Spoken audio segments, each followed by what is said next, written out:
எடப்பாடி பழனிசாமி முருகமாறா இங்க இருக்கிற தம்பி இங்க இருக்கிற இவா என்ன ஒப்ப மட்டும் பட்டா எழுதி வச்சிருந்தா உடனே பட்டா எழுதி கொடுத்துருக்காங்க தமிழ்நாட்டு மக்களே. நீங்க தான் ஆட்சியில் இருக்கணுமா? ஒரு வார்த்தை இப்ப நான் சொல்றேன், எனக்கு பின்னால எங்களுடைய இயக்கத்துல இந்த கட்சிக்கு உழைக்கிறவங்க விசுவாசமா இருக்கிறவங்க யார் வேணாலும் பதவிக்கு வர முடியும். ஒரு வார்த்தை சொல்லு பார்க்கலாம்.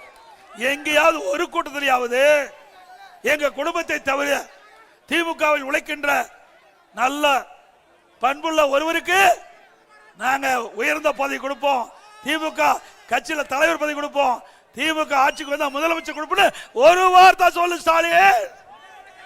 முடியாது. கொஞ்சம் ஏமாந்தா காட்டு மன்னார் கோயிலுக்கு அத்தனையும் பட்டா போட்டுருவாங்க. எடுத்து முறை பட்டா போட்டு ஸ்டாலின். ஆமா, மன்னராட்சி வந்துட்டா என்ன பண்ணுவீங்க?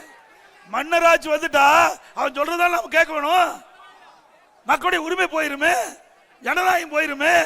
அதனால சொல்றேன், வாரிசு அரசியலுக்கு முற்றுப்புள்ளி வைக்கின்ற தேர்தல் 2026 சட்டமன்ற தேர்தல், குடும்ப ஆட்சிக்கு முடிவு கட்டுற தேர்தல், மன்னர் ஆட்சிக்கு முடிவு கட்டுற தேர்தல் 2026 சட்டமன்ற தேர்தல் என்பதை நினைவு கொண்டு நீங்கள் அனைத்து இந்திய அண்ணா திராவிட முன்னேற்ற கழகத்தை ஆதரிங்கள்.